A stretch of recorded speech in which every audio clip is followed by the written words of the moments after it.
Day 11. The face of fear. Joshua 1:9. Have I not commanded you? Be strong and of good courage. Do not be afraid, nor be dismayed, for the Lord your God is with you wherever you go. Have you noticed how often the subject of fear comes up when God is preparing his people to take more ground for him? You'll find it in God's conversations with Abraham, Jacob, Moses, Gideon, and David. You'll find it too in Jesus' conversations with the disciples. Don't be afraid, he told them often after the resurrection. Then when he was sending them off to turn the world upside down, he said, I am with you always, even to the end of age. Matthew 28:20. Feeling of fear and stepping across a new frontier go together, don't they? God spoke the words in today's verses to Joshua at a key moment in his life. The next day he would be leading the Israelites' army across the Jordan. Just across the river lay the promised land, and every inch of it would be contested by a superior foe. But God knew that Joshua's fears and that the faulty beliefs they were based on were the first enemy he would face in the campaign, and perhaps the most dangerous. I've noticed that the fears that hinder us from doing more for God are nearly always based on an untruth, a misleading assumption about ourselves, our circumstances, or God, that is keeping us from God's best.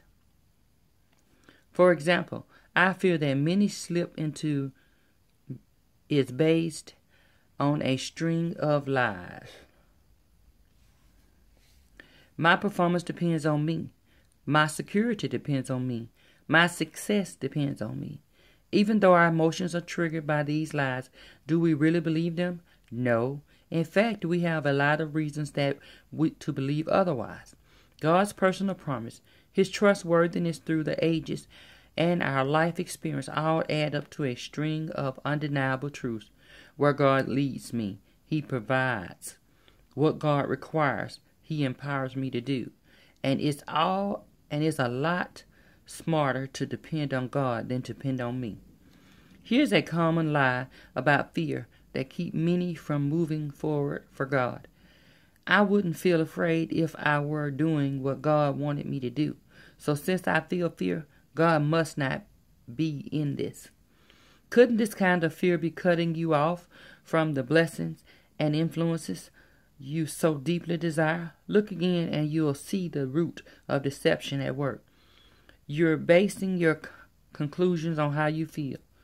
You're equating unwanted feelings of fear with a bad idea. You're concluding that the presence of fear equals the absence of courage or faith to proceed. And those all are lies. God cares today about your concerns. And faltering heart. But he doesn't want those feelings to determine what you believe. Let me do that one again. God cares today about your concerns and your anxieties and faltering heart. But he doesn't want those feelings to determine what you believe or what you do or who you become. Jesus told his followers, do not be afraid, little flock, for your Father has been placed to give you the kingdom. Luke 12:32.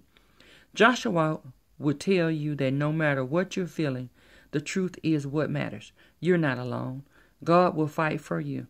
And you can go ahead in spite of all the fears you might have to take the new ground God is giving you. My Jabbar's Journal. What fear is stopping me today? And what lie is giving the fear so much power over me? The next time I fear this fear, what should I do? Quote, don't be afraid to take the big step.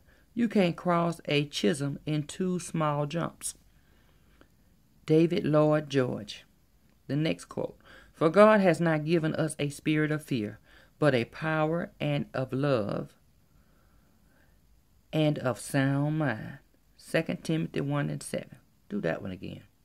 For God has not given us a spirit of fear, but of power and of love and of sound mind. 2 Timothy 1:7. Okay, don't forget to read your Jabbar's prayer or say it if you know it. And Jabez called on the God of Israel, saying, Oh, that you would bless me indeed, and enlarge my territory, that your hand would be with me, and that you would keep me from evil, that I may not cause pain. So God granted him what he requested.